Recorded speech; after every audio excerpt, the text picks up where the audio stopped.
اللہ الرحمن الرحیم نحمده ونصلی علی رسوله الکریم اما بعد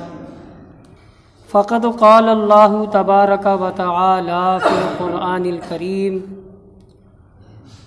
اعوذ باللہ من الشیطان الرجیم بسم اللہ الرحمن الرحیم لولا کتاب من اللہ سبق لمسکم فیما اخذتم عذاب عظیم فَكُلُوا مِمَّا غَنِمْتُمْ حَلَالًا طَيِّبًا وَاتَّقُوا اللَّهَ إِنَّ اللَّهَ غَفُورٌ رَحِيمٌ يَا أَيُّهَا النَّبِيُّ قُل لِّمَنْ فِي أَيْدِيكُم مِّنَ الْأَسْرَىٰ إِن يَعْلَمِ اللَّهُ فِي قُلُوبِكُمْ خَيْرًا يُؤْتِكُمْ خَيْرًا مِّمَّا أُخِذَ مِنكُمْ وَيَغْفِرْ لَكُمْ وَاللَّهُ غَفُورٌ رَحِيمٌ صدق اللہ العلی العظیم۔ بزرگوں اور عزیز دوستوں، 3 آیت کریمہ میں نے پڑھی ہے۔ پہلی آیت ہے لولا کتاب من اللہ سبق لمسکم فیما اخذتم عذاب عظیم۔ لولا کتاب من اللہ، اگر اللہ تعالی پہلے ایک بات نہ لکھ چکا ہوتا، لمسکم فیما اخذتم عذاب عظیم، تو اے مسلمانوں، تم نے جو کافروں سے فدیہ لیا، بدلے کا مال لیا، اس پر تم پر بڑا عذاب آتا۔ فَكُلُوا، تو کھاؤ، مِمَّا غَنِمْتُمْ، جو تمہیں غنیمت کا مال حاصل ہوا، حلالاً طیبا، پاکیزہ، وَاتَّقُوا اللَّهَ، اور ڈرتے رہو اللہ سے، ان اللہ غفور الرحیم، بے شک اللہ تعالی بڑا معاف فرمانے والا، بڑا مہربان ہے۔ لولا کتاب من اللہ سبق، اگر اللہ کی جانب سے کتاب سبقت نہ کر گئی ہوتی، کیا تفسیر ہے؟ یعنی لولا قضاء من اللہ سبق فی اللوح المحفوظ، اگر اللہ تعالی نے پہلے ہی سے لوح محفوظ میں نہ لکھ دیا ہوتا بِأَنَّهُ يَحِلُّ لَكُمُ الْغَنَائِمُ، یہ بات کہ تمہارے لیے مال غنیمت حلال ہے، اگر ایسا نہ لکھا گیا ہوتا، اور تم نے جو فدیہ لے لیا اب، تو قرآن کہتا ہے جب تو تمہیں بڑا عذاب پہنچتا۔ عام تفسیر کر رہے ہیں، اللہ کی جانب سے اگر کتاب مقدر نہ ہو گئی ہوتی، نہ لکھ دی گئی ہوتی کہ اللہ تبارک و تعالی کسی قوم کو گمراہ نہیں کرتا بعد ہداہم، انہیں ہدایت دینے کے بعد، یہ بڑی باریکی میں جا کر رہے ہیں تفسیر۔ اور پھر یہ کہ تم لوگوں نے جو کچھ کیا، یعنی نادانی سے فدیہ لے لیا، تو اللہ تبارک و تعالی کی طرف سے چونکہ یہ بات لکھی ہوئی تھی کہ ایسا ہوگا، اس لیے تمہیں عذاب نہیں پہنچا۔ اب آگے کی بات کہہ رہے ہیں کہ غزوہ بدر میں جن قیدیوں سے فدیہ لیا گیا، تو صرف 2-3 صحابی کی رائے نہیں تھی فدیہ لینے کی، بقیہ سب کی رائے تھی۔ دوسری آیت ہے آج کی، فَكُلُوا، تو کھاؤ، فَكُلُوا، تو کھاؤ، مِمَّا غَنِمْتُمْ حَلَالًا طَيِّبًا، تو کھاؤ جو غنیمت تمہیں ملی، حلالاً طیبہ، حلال پاکیزہ۔ اس کے بارے میں تفسیر جو کر رہے ہیں وہ یہ کہ جب یہ آیت کریمہ نازل ہوئی تو اصحاب نبی صلی اللہ علیہ وسلم نے جو فدیے لیے تھے اپنے ہاتھ روک لیے، بڑا پچھتاوا ہوا کہ بہت بیکار کیا گیا کہ فدیہ لے لیا گیا، کیا کیا جائے اب؟ مگر چونکہ لے چکے تھے، اللہ تبارک و تعالیٰ کی رحمت ہوئی تو فدیہ لی ہوئی رقم کو کھانا جائز ہوا، سمجھ گئے، اور فرما دیا گیا کہ تمہاری غنیمتیں تمہارے لیے حلال کی گئیں۔ بخاری کی بھی روایت یہی ہے، حدیث میں بھی یہی ہے، مسلم کی بھی روایت یہی ہے، سمجھے۔ 2 آیت ہو گئی، فَكُلُوا مِمَّا غَنِمْتُمْ حَلَالًا طَيِّبًا، تو کھاؤ ان مالوں میں سے جو تمہیں حاصل ہوئے غنیمت کے طور پر، مال غنیمت پچھلے بھی سورہ نساء یا مائدہ میں گزر چکا ہے کہ بنی اسرائیل پر غنیمت کے مال حرام تھے، جب اس قوم کے مومن لوگ جہاد کرتے تھے اور کافر قوموں سے جو مال حاصل ہوتا تھا، مال ہے، اسباب ہے، ساری چیزیں جمع کی جاتی تھیں، اور وہ مال غنیمت تو ان کو بانٹا نہیں جاتا تھا، لیا نہیں جاتا تھا، کوئی کھا نہیں سکتا تھا، آسمان سے آگ اترتی تھی اور اس کو جلا دیتی تھی۔ یہ امت محمدیہ صلی اللہ علیہ وآلہ وسلم کا اختصاص ہے، اللہ تبارک و تعالیٰ کی طرف سے ہم لوگوں پر یہ رحمت ہے اس کی کہ مال غنیمت ان پر تو حرام تھا مگر ہم لوگوں پر حلال ہے، وہی قرآن نے حکم سنایا ہے۔ حضرت جابر بن عبداللہ رضی اللہ تعالیٰ عنہ سے مروی ہے، انہوں نے کہا نبی صلی اللہ علیہ وسلم نے فرمایا احلت للغنائم، ہم لوگوں کے لیے مال غنیمت حلال کیے گئے، جنگوں میں مد مقابل فوجوں سے جو مال و اسباب حاصل ہوتے ہیں جنہیں غنیمت کہا جاتا ہے ہمارے لیے حلال کر دیے گئے۔ ولم تحل لأحد، تو حل اور حلال نہیں کیے گئے، یہ غنیمت کے مال غنیمت حلال نہیں کیے گئے لأحد قبلی، حضور فرماتے ہیں مجھ سے پہلے کسی نبی پر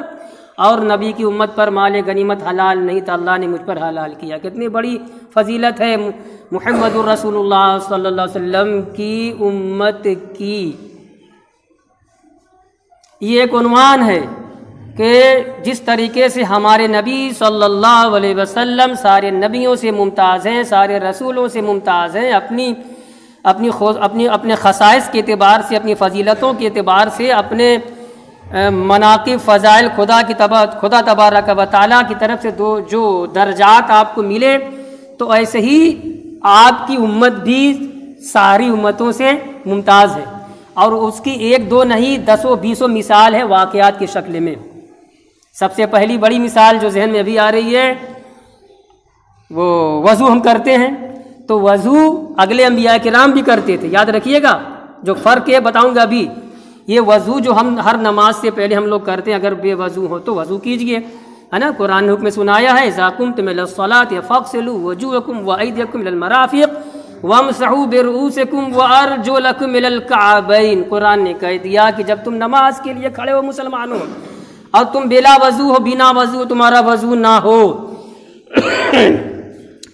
تو اپنے چہروں کو دھل لیا کرو، اپنے ہاتھوں کے ہنگوں سمیت دھل لیا کرو، وارجلکم الی الکعبین، اور ٹخنوں تک اپنے پیروں کو دھل لیا کرو، اور اس کے درمیان میں کیا کہا وامسحوا برؤوسکم، اپنے سروں کا مسح کیا کرو۔ چار باتوں قرآن نے حکم دیا ہے وضو میں، یہی چار باتیں فرض ہیں، اور اس کے علاوہ جو چیزیں ہیں کلی کرنا، ناک میں پانی ڈالنا یا تین مرتبہ دھلنا، سب سنت ہے۔ اگر سنت چھوٹ جائے گی وضو کے اندر بغیر قصد و ارادہ کے، ہم نے نہیں خیال کیا، سنت چھوٹ گئی، اور فرائض میں سے کوئی فرض نہیں چھوٹا، چاروں وضو ہو جائے گا۔ لیکن جان بوجھ کے چھوڑنا سنت گمراہی ہے۔ وضو جو ہے یہ اگلے انبیاء کرام نے بھی کیا ہے، ان کی امتوں نے بھی کیا ہے، مگر اس وضو کے اثر، اس کا جو اثر ہوگا قیامت کے دن، ان اگلے انبیاء کرام کی امت کے اعضائے وضو کا، وہ چہرہ ہو، ہاتھ ہو یا پیر ہو، چمکے گا نہیں، چمکے گا ہمارا، ہم امت محمدیہ علیہ صاحب الصلاۃ والسلام ہے نا، حضور کی امت میں ہے نا، ہمارے اعضاء جو ہم دھلتے ہیں وضو کے اندر، چہرہ ہے، دونوں ہاتھ ہے، دونوں پیر ہیں، نور بکھرے گا، اس سے نور پھوٹے گا۔ حضور سے صحابہ نے پوچھا تھا یا رسول اللہ میدان محشر میں اتنے انبیاء کرام ہوں گے، ان کی ساری امتیں ہوں گی، تو آپ ہم لوگوں کیسے پہچانیں گے کہ میری امت کا یہ فرد ہے، یہ میرا امتی ہے؟ تو آقا نے کیا فرمایا تھا؟ یہی فرمایا تھا کہ میں ایسے جان لوں گا کہ میری امت جو دنیا میں وضو کرتی ہے،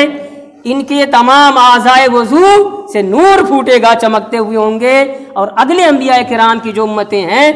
ٹھیک ہے انہوں نے وضو کیا مگر ان کے اعضاء چمکیں گے نہیں۔ کہ مال غنیمت یہ اختصاص ہے، خصوصیت ہے، مال غنیمت کا حلال ہونا یہ ہماری خاصیت ہے، حضور کی امت کی خصوصیت ہے۔ اگلے انبیاء کرام کے اوپر مال غنیمت حرام تھے، آسمان سے آگ اترتی تھی، سب مال کو کھا جاتی تھی۔ تیسری آیت، یا ایھا النبی قل من فی ایدیکم من الاسری ان یعلم اللہ فی قلوبکم خیرا یؤتکم خیرا مما اخذ منکم ویغفر لکم واللہ غفور الرحیم۔ یا ایھا النبی، اے نبی، قل آپ کہہ دیجئے، لمن ان سے، فی ایدیکم جو تمہارے ہاتھ میں ہے، من الاسرا یعنی قیدیوں سے، جو قریش کے جو کفار کے قیدی آپ کے ہاتھوں میں ہیں، آپ ان سے کہہ دیں ان یعلم اللہ فی قلوبکم خیرا، اگر اللہ نے تمہارے دل میں بھلائی جانی، یؤتکم خیرا مما اخذ منکم، اگر اللہ نے تمہارے دل میں بھلائی جانی تو جو تم سے لیا گیا یا لے لیا اس سے بہتر تمہیں عطا فرمائے گا، اللہ تمہیں اس سے بہتر عطا فرمائے گا، ویغفر لکم اور تمہیں بخش بھی دے گا، واللہ غفور الرحیم اور اللہ تعالی بڑا معاف فرمانے والا بڑا مہربان ہے۔ کہتے ہیں کہ یہ آیت کریمہ نازل کیوں ہوئی، اس کا کیا بیک گراؤنڈ ہے، کیا پس منظر ہے، کیا واقعہ پیش آیا تھا۔ عباس بن عبد المطلب حضور کے چچا یہ بھی قیدیوں میں تھے، قریش کے 10 سرداروں کے ذمے تھا کہ یہی لشکر کفار کا روزانہ انتظام کریں گے، کھانے پینے کا بندوبست کریں گے، ٹھیک ہے۔ 10 اور 10واں دن تھا، وہ کون دن؟ بدر کا دن، لڑائی والا دن۔ 10واں دن پڑا، کن کی باری تھی؟ عباس بن عبد المطلب کی، چچا ہیں حضور کے مگر ہیں کافروں کے سرداروں میں سے ایک سردار۔ کہتے ہیں کہ جب مارکا ہوا، کچھ قتل کیے گئے کفار، کچھ گرفتار کیے گئے، تو گرفتار لوگوں میں عباس بن عبد المطلب بھی تھے۔ اور ہوا کیا، جب گرفتار ہوئے اور فدیہ لیا گیا، جب فدیہ لیا گیا تو اس سے پہلے جنگ کا قانون یہ ہے، آج بھی انٹرنیشنل قانون یہی ہے کہ جو قوم مغلوب ہوتی ہے، مفتوح ہوتی ہے، اس کی جان، اس کے مال پر قبضہ جما لیتی ہے فاتح قوم، جیتنے والی قوم۔ یہ جنگ کا قانون ہے۔ عباس بن عبد المطلب کہتے ہیں 20 اوقیہ سونا لے کر کے آئے تھے، پاس میں رکھ کر کے، کسی خرچ کروں گا اور سب کو کھلاؤں گا، میری باری ہے آج۔ کیا معلوم تھا ان کو کہ جنگ ہم ہار جائیں گے۔ اور اوقیہ جانتے ہیں؟ 20 اوقیہ سونا، ایک اوقیہ سونا میں، ایک سونا ہٹا دیجئے، بس گرام میں اوقیہ میں آئیے، ایک اوقیہ جو اربوں کا پیمانہ ایک ہے ناپ تول کا، اس میں 10 تولہ، آج کا 10 تولہ آئے گا، ایک اوقیہ میں 10 تولہ۔ اب 20 اوقیہ سونا لے کر کے آئے ہیں تو 20 دہا میں 200 ہے نا، 200 گرام نے ہوا۔ اچھا ایک تولہ 10 تولہ، ارے بھائی اور آئے گا، ایک اوقیہ میں 10 تولہ اور ایک تولہ میں کتنا گرام؟ 10 گرام، بہت جائے گا۔ اتنی بھاری رقم لے کر کے آئے تھے یہ میدان جنگ میں کہ اخراجات آج میرے ذمے ہیں، کھلاؤں گا سب کو۔ تو جب قیدی ہو کر کے حضور کی بارگاہ میں آئے تو پہلے تو بانٹ دیے گئے، سب کو اریسٹ کیا گیا، رات گزری، صبح ہوئی، اور ایک بڑا خاص واقعہ اس سے لگا ہوا ہے، رات کو کراہ رہے تھے حضرت عباس، بہت زیادہ جوان تھوڑے تھے بھائی، ادھیڑ تھے، بڑھاپے میں تھے، کراہ رہے تھے، کر رہے تھے۔ ادھر عباس بن عبد المطلب کراہ رہے ہیں، یعنی زنجیر کہو یا رسی کہو یا بیڑی کہو، ہے نا، اور ادھر حضور کے کان میں جب آواز پڑ رہی ہے چچا کے کرانے کی تو کروٹ بدل رہے ہیں، نیند نہیں آ رہی ہے، سمجھ گئے؟ رشتہ تھا، اور اگرچہ عباس آئے تھے حق کے مقابل، لیکن ابھی جب صبح ہوگی تو عجیب منظر ہوگا۔ خیر، جب صبح ہوئی حضور آئے اور عباس کے پاس جو مال تھا یہی 20 اوقیہ سونا ضبط کیا گیا، اور جب ضبط کر لیا گیا 20 اوقیہ سونا، تو اس کے بعد بھی جب سارے قیدیوں پہ فدیہ عائد کیا گیا تو ان پر فدیہ عائد کیا گیا کہ آپ کو فدیہ دینا ہے۔ کہا جو سونا لے کر کے آئے ہیں ہم، آپ لوگوں نے ضبط کیا تو بس اسی سے مائنس کر لیجئے۔ کہ نہیں، قانون جنگ یہ ہے کہ تمہارے پاس جو نقد تھا وہ تو ادھر آئے گا ہی، الگ سے تم کو فدیہ دینا ہوگا۔ اور یہ بھی کہا گیا اللہ کے رسول کی طرف سے، صحابہ نے حکم سنایا عباس بن عبد المطلب کو کہ آپ کو اپنا فدیہ بھی دینا ہے، اپنے بھائی عقیل بن ابی طالب کا بھی فدیہ دینا ہے، نوفل بن حارث کا بھی فدیہ دینا ہے، اپنا فدیہ دیجئے، اور یہ دونوں جو آپ کے خاندان کے بڑے قریبی ہیں نا، ان کا بھی فدیہ آپ ہی دیجئے۔ عباس حکم سنایا گیا، حضور آ گئے۔ اب حضور بھتیجے تھے، عباس چچا ہیں، تو نام لیا تھا، بھئی رسول مانا ہی نہیں تھا، رسول مان پہ جھگڑا کیسا؟ تو کیا کہہ رہے ہیں عباس؟ فقال العباس، عباس نے کہا یا محمد اے محمد صلی اللہ علیہ وسلم ترکتنی اتکففو قریشن ما بقیت، اے محمد کیا یہی چاہتے ہو کہ جب تک زندہ رہوں تو قریش کے آگے ہاتھ پھیلا کر زندگی بسر کروں؟ جو لایا تھا ضبط کر لیا، بھائی کہاں کہ اپنا فدیہ دیں، یا اپنے